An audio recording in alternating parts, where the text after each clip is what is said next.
Mais bien sûr, nous voudrions avant ouvrir notre cœur à ce que le Seigneur veut nous dire ce matin. J'ai eu à cœur de pouvoir partager un texte ô combien connu, c'est 1 Corinthiens chapitre 15 et le verset 58. Certainement, vous qui marchez avec le Seigneur depuis un certain temps, vous avez au moins une fois dans votre marche chrétienne lu ce passage, 1 Corinthiens chapitre 15, verset 58, nous le lisons ensemble. Ainsi, mes frères bien-aimés, soyez fermes, inébranlables, travaillant de mieux en mieux à l'œuvre du Seigneur, sachant que votre travail ne sera pas vain dans le Seigneur. Et de ce passage, je voudrais juste que l'on puisse nous arrêter sur deux choses que l'apôtre Paul exprime, que l'apôtre Paul a déclaré aux chrétiens de l'église de Corinthe. La première de ces choses, c'est que nous puissions travailler, comme nous l'avons lu à la fin de ce verset, de mieux en mieux à l'œuvre du Seigneur. Et puis une deuxième chose qui est quelque part liée à la précédente, à celle que je viens de citer, c'est que notre travail ne sera pas vain dans le Seigneur. Ce travail, il sera récompensé. Et ça, ce sera notre conclusion de tout à l'heure. Mais avant tout, l'apôtre Paul nous exhorte, nous, Église de Jésus-Christ, à pouvoir travailler à l'œuvre du Seigneur. Tout comme les apôtres, d'ailleurs, des premiers siècles, comme par exemple l'apôtre Pierre, l'apôtre Jacques, qui d'autre encore que vous connaissez comme apôtre? L'apôtre Jean, oui, qui d'autre encore? Timothée. Et on a un exemple d'ailleurs, un verset, 1 Corinthiens chapitre 16 et le verset 14.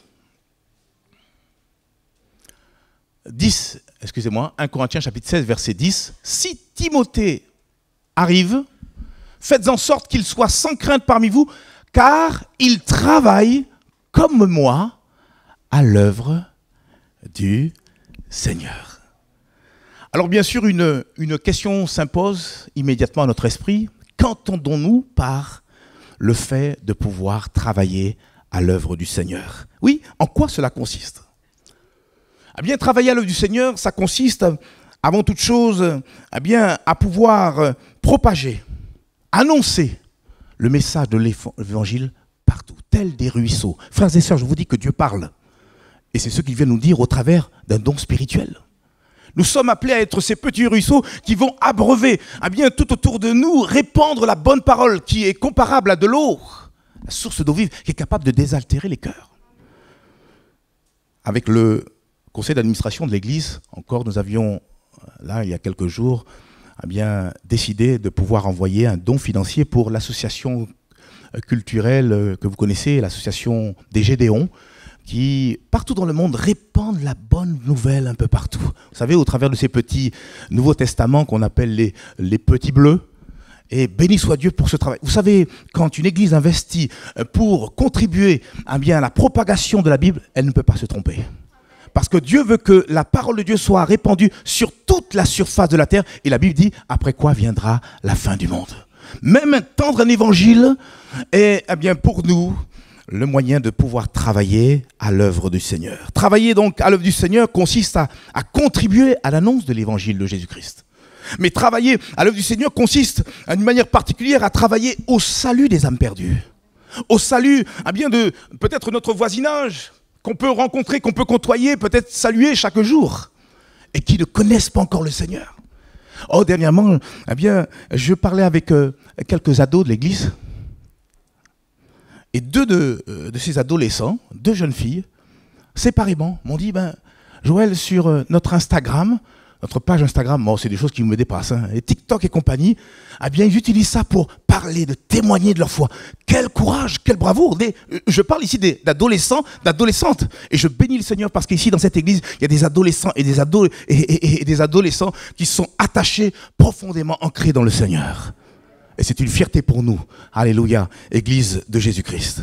Un autre exemple, comment travailler à l'œuvre du Seigneur? Pas plus tard encore que la semaine dernière, une maman dont je tairai le nom et sa fille ont eu à cœur, et je crois que ça c'est l'inspiration du Saint-Esprit, parce qu'il y a mille et une façons pour propager l'évangile. Certaines ne sont peut-être pas forcément habilitées ou douées pour pouvoir aller au-devant des gens et les interpeller comme ça. Eh bien, cette maman et sa fille ont décidé de pouvoir ramasser quelques pierres, des pierres polies. Et puis, ils ont pris ces pierres, et puis ils ont commencé à les peindre. Et puis dessus, elles ont commencé à écrire un verset biblique. Et elles ont eu à cœur, et je crois que là, il y a l'action du Saint-Esprit, de déposer ces pierres d'une manière stratégique un peu partout dans la ville d'Istres, là où il y a beaucoup de passages. Et elles m'ont dit quelle ne fut pas leur surprise et surtout leur joie quand elles sont repassées, là où vous avez déposé les pierres, de ne plus les voir. Et il faut croire que peut-être des personnes ont ramassé ces pierres.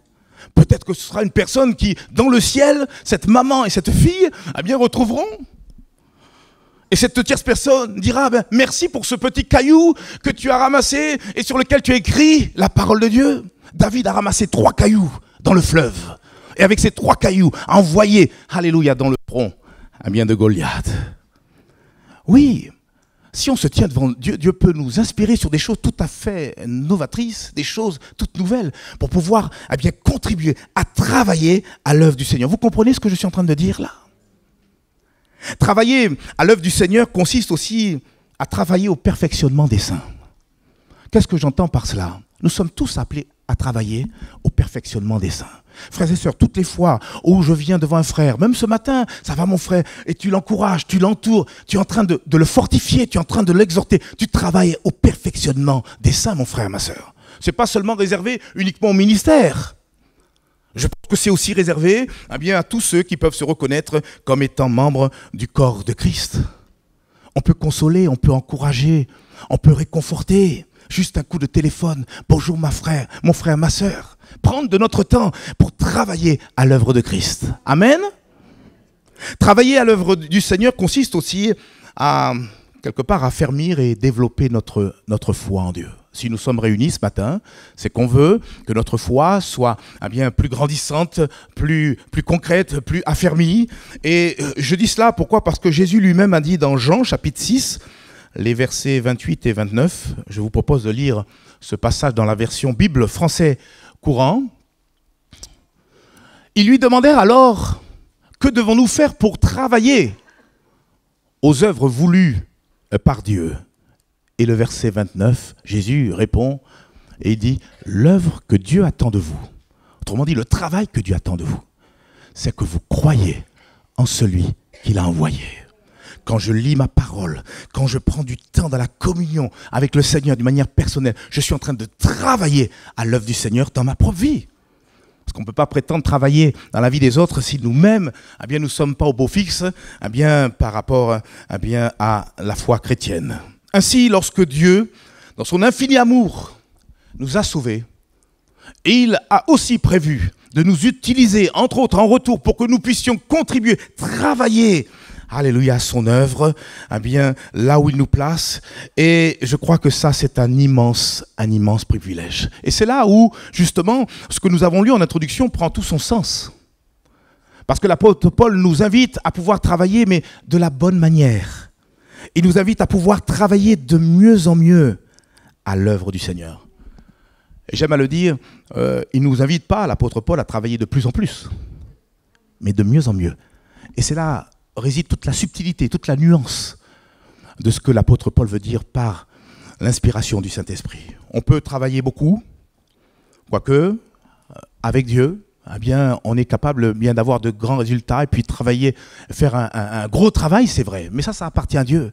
Mais je crois surtout que le Seigneur va voir de quelle manière nous allons travailler. La qualité de notre travail, me semble-t-il, prédomine eh bien, au regard du Seigneur plus que la quantité, parce que c'est Dieu qui multiplie, c'est lui qui fait croître. Ça, c'est son œuvre. Par contre, il va voir de quelle manière nous travaillons. Ça, c'est important à pouvoir réaliser. Et justement, quand Paul dit de travailler de mieux en mieux à l'œuvre du Seigneur, quelque part, Paul nous invite à pouvoir réfléchir à la bonne façon de travailler. Et si nous sommes là, c'est pour être meilleurs, c'est pour avancer, progresser, pour que le Seigneur en retour soit fier de nous. Vous savez qu'il nous observe du haut de son trône, hein? Il nous connaît chacun d'entre nous. Ça, c'est extraordinaire.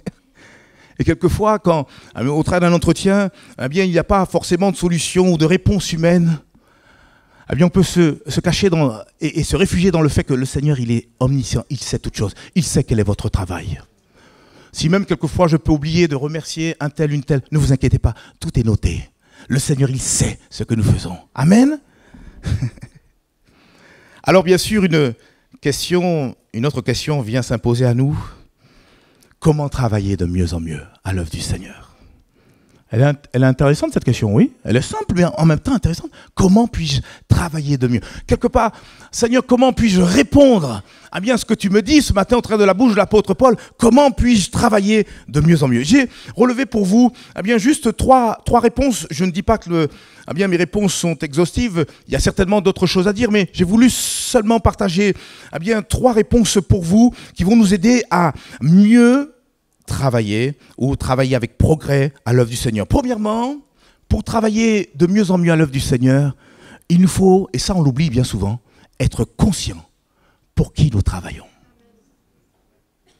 Frères et sœurs, vous ne travaillez jamais pour X ou pour Y, même pas pour le pasteur, même pas pour une communauté ou pour un mouvement. Vous travaillez, nous travaillons pour Dieu. Le Dieu Tout-Puissant, le Créateur de l'univers, le Maître de l'univers. Nous travaillons pour celui qui s'appelle le Roi des Rois, le Seigneur des Seigneurs. Il y a un passage que j'aime beaucoup dans le livre des psaumes et je vous encourage à pouvoir le prendre avec moi. Le psaume 45. Qui ne connaît pas le psaume 45? Ah, il n'y a pas de réponse. Donc tout le monde connaît le psaume 45. Le psaume 45, c'est le cantique d'amour, le chant d'amour. Il a été composé par cette confrérie de frères, les fils de Corée. Et nous lisons, à partir du verset 1, au chef des chants sur les listes des fils de Corée, cantique, chant d'amour. Et il nous est dit au verset 2, cette personne, elle commence à s'exprimer, elle dit « Des paroles pleines de charme bouillonnent dans mon cœur ». Et il rajoute « Je dis, mon œuvre est pour le roi ». Voilà un psalmiste, voilà un homme de Dieu qui prend conscience à qui il veut formuler ce magnifique cantique, ce magnifique psaume 45. Il dit, mon œuvre est pour le roi. Et je nous encourage, quand nous servons Dieu, à penser à Jésus-Christ. Ne pensez pas à vos soucis, ne pensez pas à vos difficultés, ne pensez pas peut-être même aux attaques de l'ennemi, mais pensez à Jésus. Mon œuvre est pour le roi. Et juste après, il s'exprime, il dit mais que ma langue soit comme la plume d'un habile écrivain. C'est son soupir, c'est sa prière à Dieu. Que ma langue soit excellente. Parce que je ne parle pas à n'importe qui. Parce que ce poème, il est dédié à mon roi. Frères et sœurs, quand on verra face à face le Seigneur, on contemplera celui qui, c'est vrai, nous a aimés. Mais cet immense Dieu qui a créé le ciel et la terre, qui a créé les animaux qui nous entourent. J'aime à le dire. Vous savez qu'encore aujourd'hui, les chercheurs sont là encore à découvrir la nature. Chaque jour, ils recensent, ils découvrent de nouvelles espèces animalières. Mais ça, c'est la grandeur de Dieu. Notre Dieu, il est infiniment grand. Et quand je pense qu'il n'a ni commencement ni fin, alors là, ça nous dépasse. Et là, la foi prend le relais. Et comme des enfants, on fait confiance à ce Dieu qui est immense et grand. Mon œuvre est pour le roi. Est-ce qu'on est capable de le dire ensemble? Allez. Mon œuvre est pour le... Et j'ai envie de rajouter, mon œuvre est pour le roi des rois et le Seigneur des seigneurs. Mon frère, ma soeur, quand tu t'habilles, c'est pour le Seigneur. Quand tu sers le Seigneur, j'ai vu donc l'équipe d'accueil, ils sont toujours impeccables, toujours souriants, ils nous accueillent. C'est une place de choix. Et je sais qu'ils le font pour le Seigneur. Et ça, c'est important. Même quand vous passez à la serpillière, vous swingez un petit peu, nettoyez, mais vous le faites pour le Seigneur. Et vous croyez que ça n'a pas de valeur? Mais nos pensées ne sont pas celles de Dieu. Nos voix même ne sont pas celles de Dieu. S'il va nous rappeler même le moindre verre d'eau, croyez-moi, il va nous rappeler même la serpillière qu'on aura passée dans sa maison. Parce que notre œuvre est pleinement pour le roi des rois. Alléluia, pour notre Seigneur Dieu. Si réellement nous réalisons pour qui nous travaillons, alors nous chercherons toujours l'excellence. Pas dire, Dieu il est bon, il sait toutes choses, et on fait ce qu'on peut, etc. Regardez comment les gens se démènent dans le monde pour pouvoir surpasser, arriver à l'excellence, pour apporter le meilleur par rapport à ce qu'ils font.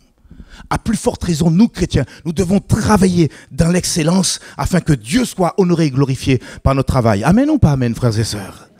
Travailler pour Dieu est un des actes les plus importants qu'un homme a le privilège d'accomplir au cours de sa vie.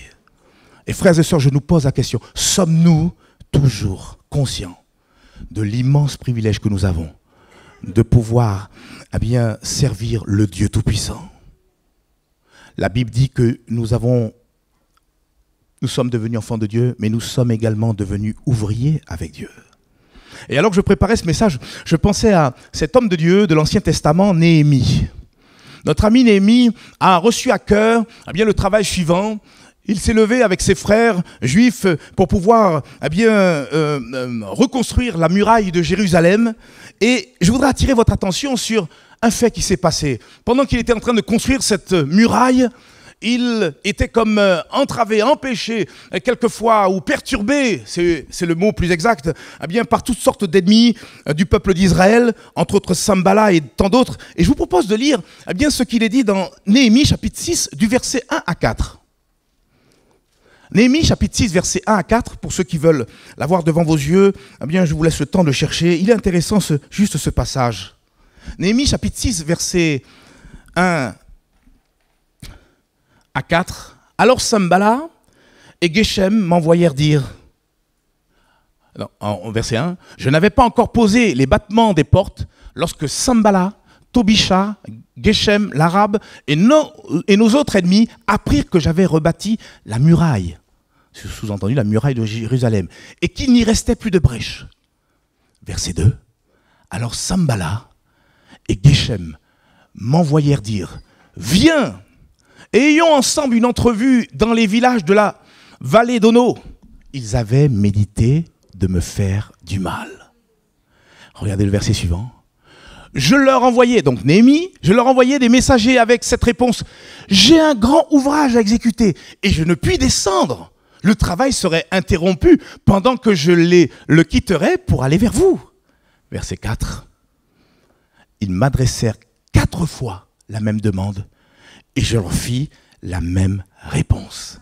Il y a un enseignement spirituel au travers de ces 4 versets qu'on vient de lire. D'ailleurs, je ne sais pas si vous le savez, Sanballat veut dire haine déguisée. Le diable, il vient d'une manière subtile et il vient nous déranger dans la grande mission que Dieu nous a confiée, de pouvoir aller par tout le monde et répandre la bonne. Voilà le travail qui doit avoir la priorité des priorités. Si je passe plus de temps dans des choses éphémères et qui sont passagers ici-bas, plus que la grande mission, la grande commission que Dieu nous donne de pouvoir parler de Jésus, peut-être que je suis en train, certainement que je suis en train de rater le coche. Mais Néhémie ne voulait pas rater le coche. Il savait ce que Dieu a mis dans son cœur. Il avait la passion, alléluia, du peuple de Dieu. Il avait de l'amour pour le royaume de Dieu. Et il avait à cœur de pouvoir travailler à la reconstruction des murailles. Et quand le diable vous voit vous lever, il fera tout pour essayer de vous distraire d'une manière ou d'une autre. Si ce n'est pas par les soucis, ce sera par les plaisirs. Il nous donne le choix. Il dit, écoute, choisis.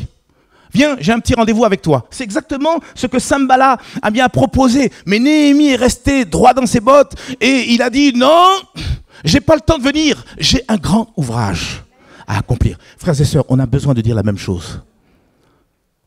Quand l'ennemi vient pour nous distraire, quand il vient pour nous détourner de notre tâche, on a besoin de dire comme Néhémie, j'ai un grand ouvrage à accomplir. On l'a dit tout à l'heure, nous servons un grand Dieu. Et forcément, il nous confie un grand ouvrage. Et ce grand ouvrage, il ne doit pas souffrir de relâchement de notre part. Il ne doit pas souffrir de négligence. Nous devons, avec persévérance, travailler et travailler. Et j'ai dit, et pas donc travailler de plus en plus, forcément, mais travailler de mieux en mieux. Et pour travailler de mieux en mieux, on vient de le voir, il nous faut être conscient pour qui nous le faisons. Voilà un premier point. Peut-être une deuxième chose qui va nous aider à travailler de mieux en mieux à l'œuvre du Seigneur. Il nous faut essentiellement, et j'ai envie de dire uniquement, accomplir les œuvres que Dieu a préparées d'avance pour nous. Vous savez, on peut faire beaucoup de choses. Et c'est quelque part là où on pourrait se fatiguer ou s'épuiser. Tout ce qu'on fait n'est pas forcément ce que Dieu attend de nous. Mais ce que la Bible dit, c'est que lui, il a préparé des choses. Le Seigneur, il ne part pas à l'aveugle. Il a un plan, d'une manière générale, pour l'église d'Istres. Il a un plan pour la ville d'Istres. Il a un plan, et ça c'est la bonne nouvelle, pour chacun d'entre nous. Et mon plan n'est pas celui de Manu, n'est pas celui de Sylvain. On a tous une directive. Et si nous prenons le temps de nous placer devant Dieu, il est capable de nous montrer tout le planning journalier qu'il a prévu pour nous. Et combien de fois, je le reconnais même moi-même, nous manquons le but. On se lève un petit peu en catastrophe, etc. Et puis on ne prend pas le temps de nous placer devant Dieu. Seigneur, non pas ce que je veux en cette journée, mais ce que tu veux. Je veux travailler dans ton œuvre. Et si c'est pour même déposer un caillou, et si c'est même pour parler ou donner un petit évangile, Seigneur, j'aurais fait le taf, alléluia, que tu m'as demandé de faire aujourd'hui. La Bible dit dans Éphésiens, chapitre 5, Éphésiens, chapitre 5, et le verset 10, ma sœur. Éphésiens, comment? C'est? Ah, excusez-moi, vas-y, projette-le. Ah, oui, non, c'est 10. Éphésiens 2, verset 10. Oh, excusez-moi. Car nous sommes son ouvrage, ayant été créés en Jésus-Christ pour de bonnes œuvres que Dieu a préparées d'avance afin que nous les pratiquions. Frères et sœurs, si nous ne prenons pas le temps, dans l'intimité avec Dieu, d'apprendre à écouter la voix de Dieu, c'est vrai, nous ferons beaucoup de choses, mais peut-être pas forcément des choses que Dieu attend que nous fassions. Et croyez-moi, ce sont seules les bonnes œuvres que Dieu a préparées d'avance qui trouveront une récompense. Quand nous comparaîtrons devant Dieu, on y arrive tout à l'heure. D'où l'importance pour nous d'être à son écoute. Un peu comme le Seigneur Jésus qui, en venant ici-bas, a été comme un exemple pour nous. Le parfait serviteur, Jésus.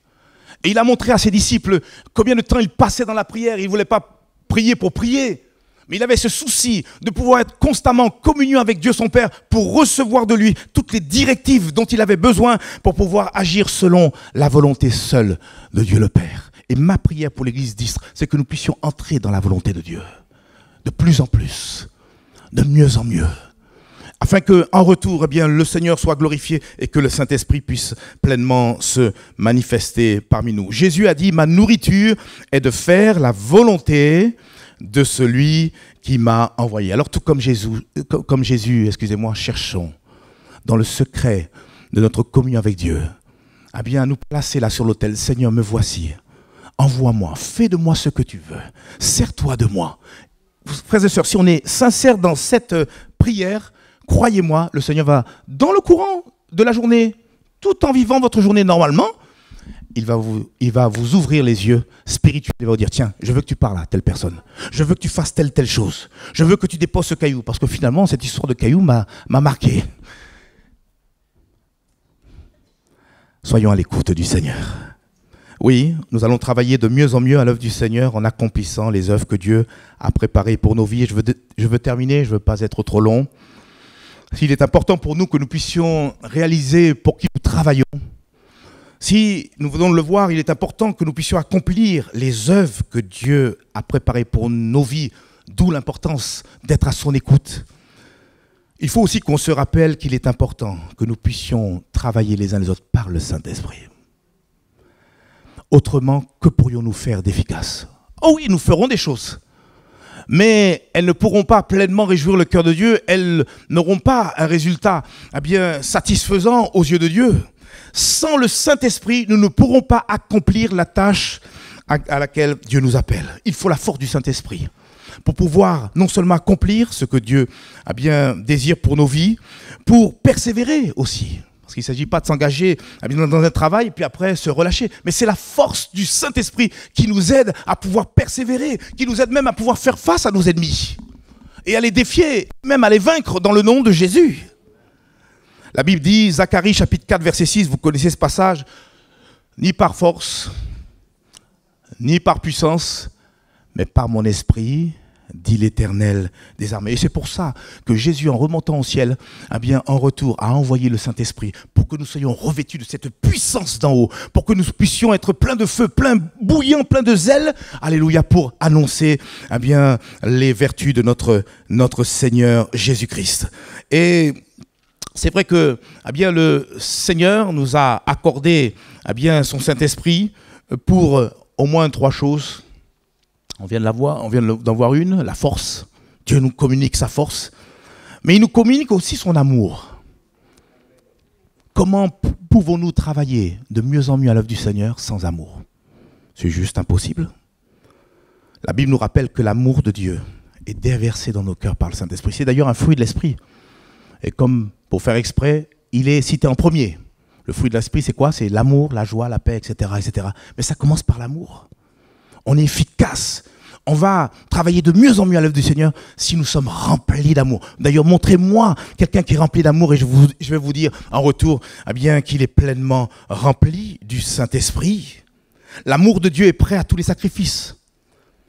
L'amour de Dieu se livre, se donne. L'amour de Dieu est agissant. Et j'ai relevé pour vous ce qu'a été l'expérience de ces premiers chrétiens de la ville de Thessalonique, 1 Thessaloniciens chapitre 1 et le verset 3. Il nous est dit, nous rappelons sans cesse l'œuvre de votre foi, le travail de votre charité. On aurait pu mettre à la place de charité le mot amour. Le travail de votre amour. Il y avait un travail concret chez eux. Et ce travail, il se voyait au travers de l'amour qui était manifeste. Est-ce que les gens, même la ville d'Istres voit le travail de notre amour? Est-ce que même ici, à l'intérieur de cette église, le frère, la sœur, voit le travail de notre amour dans nos vies, dans nos cœurs?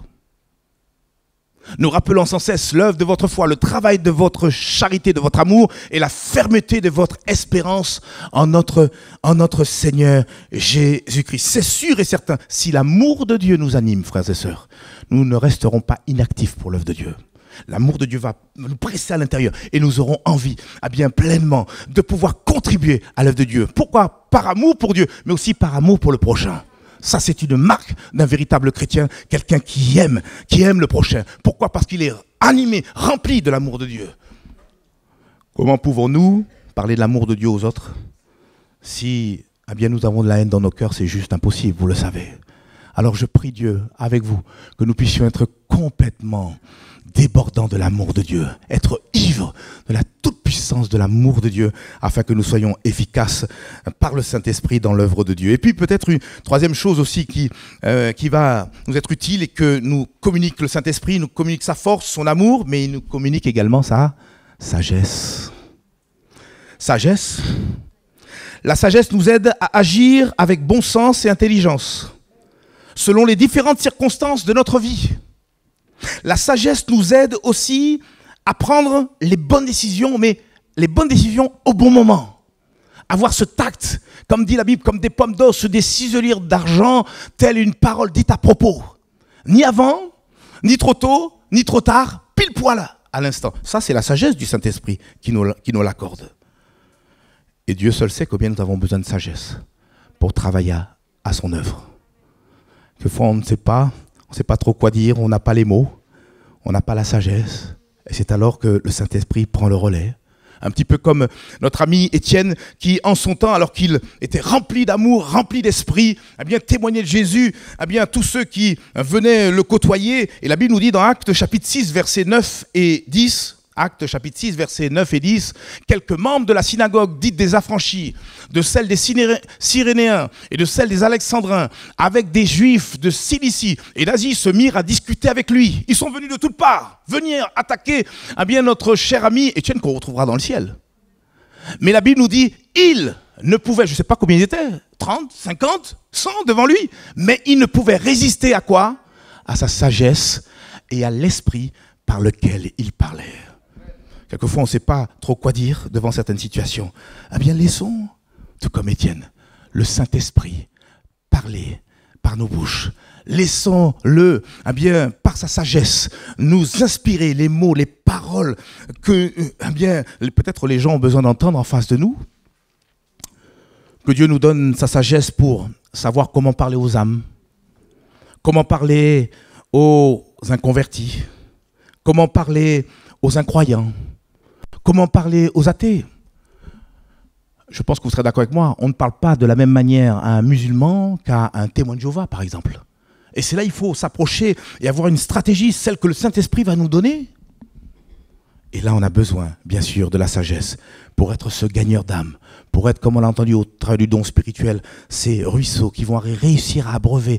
Il y a des gens, on parle de canicule, mais sur le plan spirituel, il y a une canicule qui est là. Il y a des cœurs qui sont arides et seuls nous sommes capables de les abreuver avec l'eau vive. Nous avons cette eau vive. Cette eau vive, c'est Jésus-Christ. Et le Saint-Esprit nous a été donné pour que nous puissions être des témoins efficaces dans notre génération. La Bible dit dans Proverbes chapitre 11, et le verset 30, oui c'est ça. Le fruit du juste est un arbre de vie. Et regardez la deuxième partie qui nous intéresse. Le sage s'empare des âmes. Il y a une autre version qui dit « Le sage gagne des âmes ». Que nous soyons potentiellement des gagneurs d'âmes. Mais pour cela, il faut qu'on soit revêtus du Saint-Esprit afin qu'il nous donne sa force, son amour et sa sagesse. D'ailleurs, Paul va rappeler à Timothée la vérité suivante de Timothée chapitre 1 et le verset 7. Ne le cherchez pas, car ce n'est pas un esprit de timidité que Dieu nous a donné, mais quoi? Un esprit de force. Tiens donc, on en a parlé tout à l'heure. Un esprit d'amour et de sagesse. Il faut au moins ces trois éléments, alléluia, par le Saint-Esprit, afin que nous puissions être efficaces dans le travail auquel nous sommes les uns les autres appelés. Je veux conclure, j'ai dit que je ne serais pas long. Et je voudrais justement conclure en rappelant ce que Paul a déclaré à la fin de notre verset d'introduction. On peut le relire d'ailleurs, 1 Corinthiens 15, verset 58. « Mes frères, bien-aimés, soyez fermes, inébranlables, travaillant de mieux en mieux à l'œuvre du Seigneur, sachant que votre travail ne sera pas vain dans le Seigneur. » Tout ce que nous pourrions faire pour le Seigneur, même les moindres choses, ne sera jamais vain devant Dieu notre Père. Au contraire, la Bible nous révèle qu'après le retour de Jésus, tous les chrétiens nés nouveaux comparaîtront devant un tribunal, le tribunal de Christ, non pas pour remettre en cause notre salut, mais pour recevoir de Dieu toutes les récompenses qui correspondent à notre vie chrétienne, à ce que nous aurions vécu en connaissant le Seigneur. D'ailleurs, ces choses sont confirmées dans 2 Corinthiens, chapitre 5 et le verset 10. 2 Corinthiens 5, verset 10, la Bible dit « Il nous faut tous, soulignez ce tous, comparaître devant le tribunal de Christ, afin que chacun reçoive selon le bien ou le mal qu'il aura fait étant dans son corps. » Essayez de vous projeter, à un moment donné, vous allez venir dans une grande salle, là c'est moi qui extrapole, devant le tribunal de Christ. Christ sera juste derrière. Impossible de lui raconter des histoires, impossible de lui raconter ce qu'on pourrait dire ici-bas. Et le Seigneur nous demandera compte. Certains disent qu'on verra tout le film de notre vie se dérouler, parce que là-haut tout est possible bien sûr. Et ça se fera en un instant. Et la Bible nous dit que toute bouche sera fermée. On ne pourra pas dire, mais non Seigneur, là tu te trompes. Là j'étais fatigué, là j'avais ceci, là... Toute bouche sera fermée.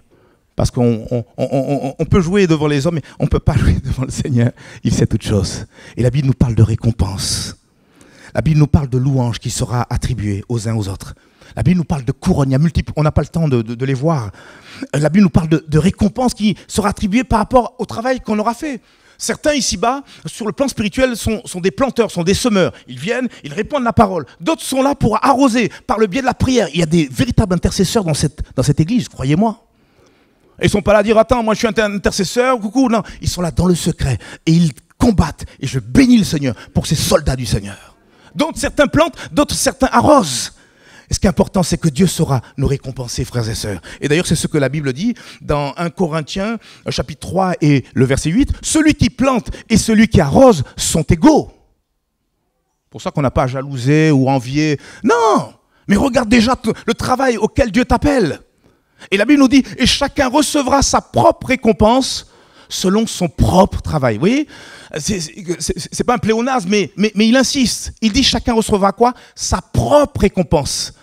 La récompense, la grosse récompense que mon épouse aura, ne sera pas forcément la mienne.